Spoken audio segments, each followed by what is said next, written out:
Para eu calcular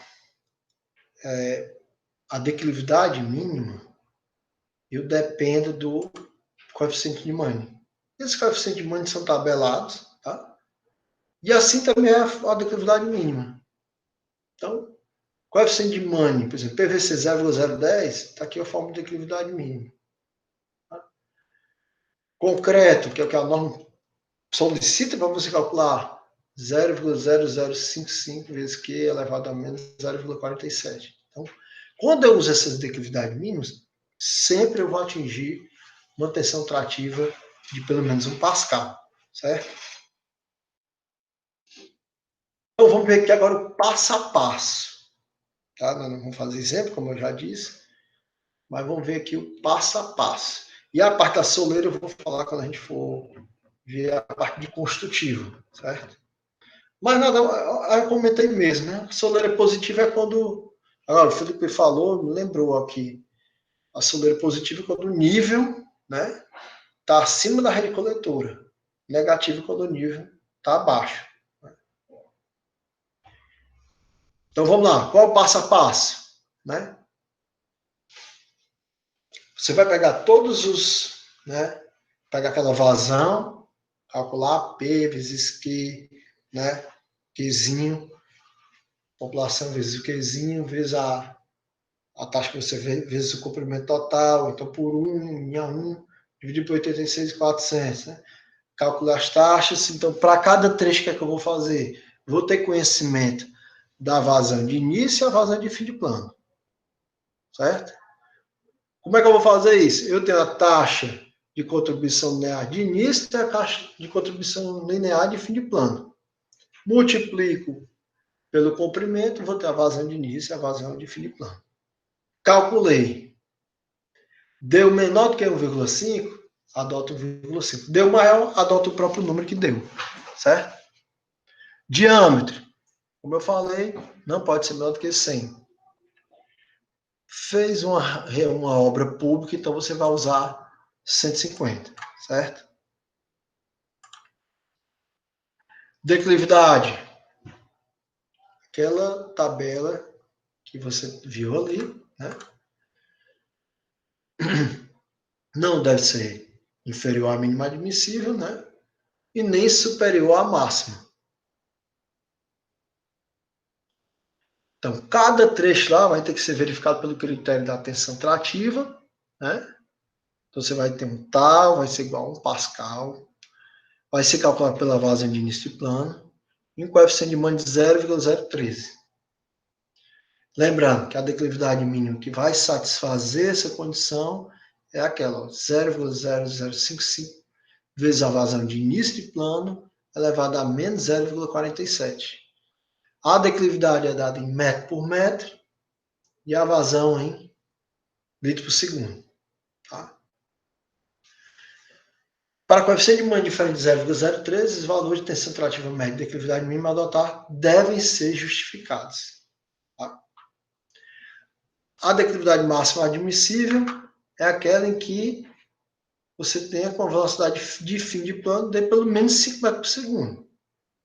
Pode ser utilizando essa fórmula aqui. Ó.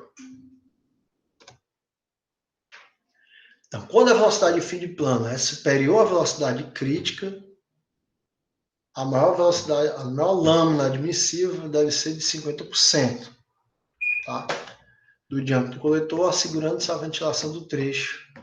E a velocidade crítica é dada por 6, que multiplica a raiz de G, a aceleração da gravidade, 9,81, que multiplica o raio hidráulico de fim de plano. Tá? Lâmina deve ser sempre calculada admitindo escoamento em regime uniforme permanente, sendo o valor máximo para a vazão de fim de plano igual ou inferior a 75% do diâmetro do coletor, ou 50% quando a vazão de final de plano for maior do que a vazão crítica. A velocidade de fim de plano for maior que a velocidade crítica. E aí vem outro ponto que eu gosto sempre de tocar, né?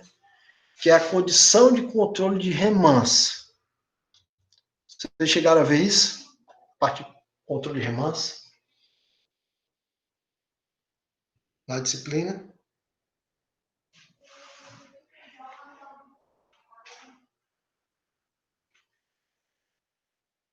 Jéssica, Ítalo. Pessoal, esse foi um dos pontos que eu mais quebrei a cabeça quando eu estava escrevendo o código do programa há alguns anos atrás, né? Alguns anos aí, sei lá, 15 anos, 16, 14, 15 anos, que foi chegou nessa parte. Porque é o seguinte, você não pode deixar que a cota do nível que está saindo no trecho, né, esteja acima de qualquer cota que esteja entrando.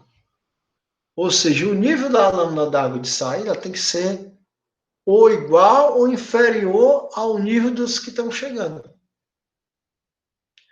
E aí eu tive que montar dentro do algoritmo um critério de avaliar tudo que estava chegando, para ver qual era o maior, para ver como é que se calculava, tá?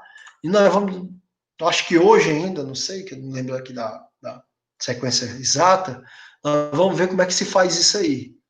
Tá? Mas isso é importantíssimo, isso é imprescindível para o dimensionamento hidráulico do coletor de esgoto. Certo? E o remanso hidráulico é uma propriedade que você tem, é um fenômeno da hidráulica, né? Que é uma análise quando você tem uma perturbação, por conta de você estar saindo com ela um valor mais alto, que vai comprometer tudo que está montante. Então, ela vai dar um fenômeno hidráulico, causar uma certa turbulência, e aí você tem que evitar esse fenômeno, certo? Então, pessoal, está aqui um resumo de dimensionamento hidráulico, né? Calcular vazão início, fim de plano, vazão mínimo 1,5 litros por segundo, diâmetro mínimo de 100 milímetros, tá? A Sabesp, que é a concessionária de São Paulo, e outros estipulam 150 milímetros. Tem a declividade mínima 0,0055 vezes vazão início plano elevado a menos 0,47, velocidade máxima de 5 metros por segundo, lâmina d'água máxima 75% de vento. Se a velocidade de plano for maior do que a crítica, calcular e deixar a lâmina máxima igual a 50% do diâmetro e fazer o controle de remanso em todos os trechos. Certo? Então vamos já ver como é que se faz isso aí. Bem, até aqui tranquilo? Alguma dúvida? É justamente o próximo passo. Tá tranquilo, pessoal? Algum comentário aí, algum questionamento?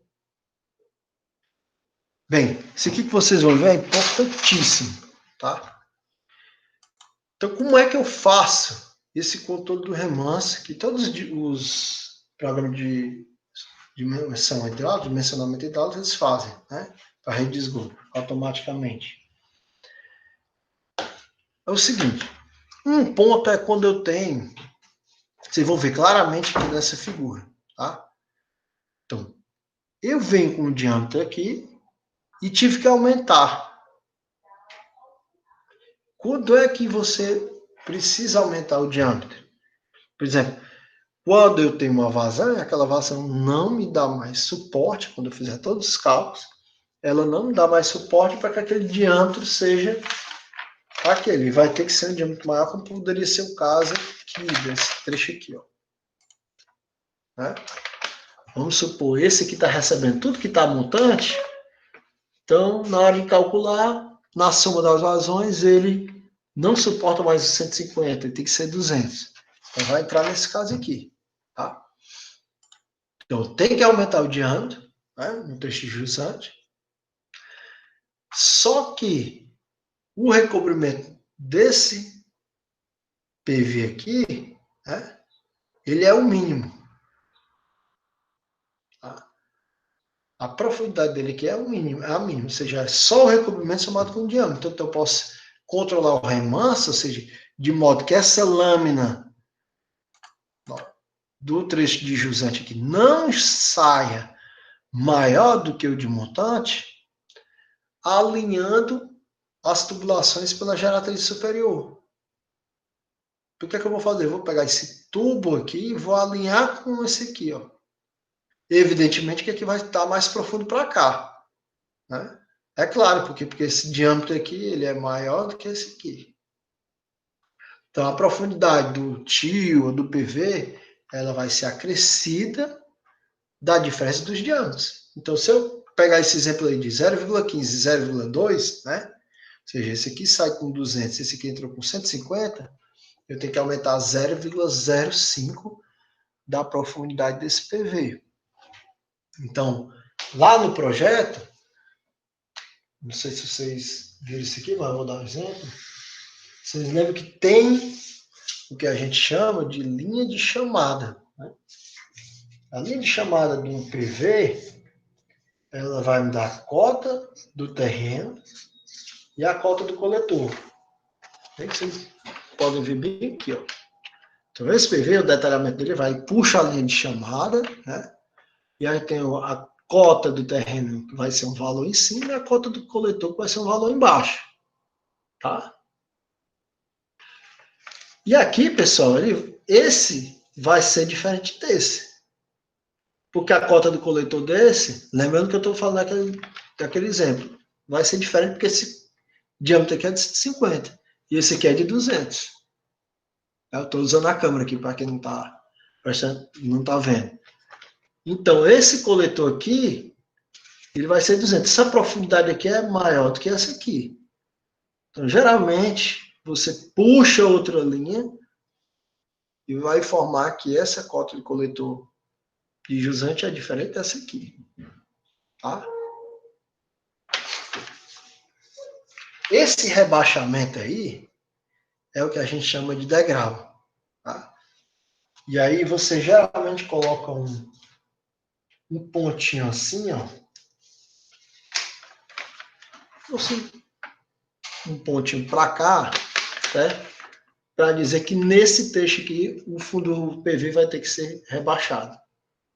Que é justamente onde você vai igualar pela geratriz superior. Certo?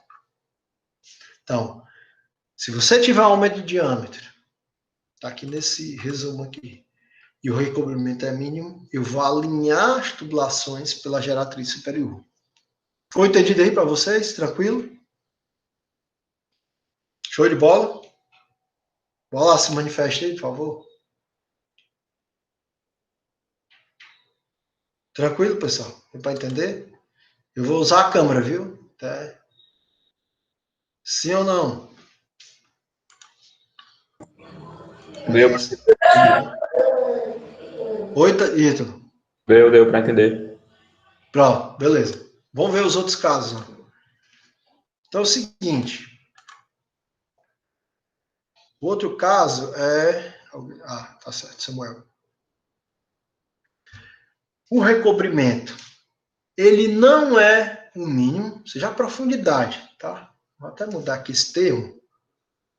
Não é o recobrimento, a profundidade. Ela não é a mínima, tá? E eu aumentei o trecho a jusante. O que é que eu tenho? Outra alternativa, eu posso controlar o remanso alinhando as tubulações pelo nível da água no fim de plano. Certo? Então, o mesmo esquema, né? Ou seja, eu vou usar aqui. Então, eu tenho aqui o PV. Essa profundidade aqui não é a mínima. Beleza. Certo. Quando ela era a mínima, e eu aumentando de diâmetro, era fácil. Por quê? Porque eu igualava a geratriz superior. Morreu. Só que aqui não é a profundidade mínima. Então, eu vou ter uma diferença aí.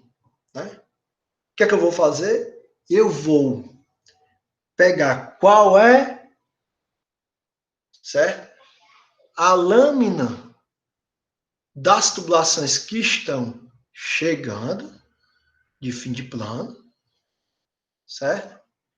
E vou alinhar o que está saindo com ela. Lembrando, pessoal, que eu posso ter uma, duas, três, né? Chegando. Então, seria mais... Eu vou tentar desenhar aqui para vocês.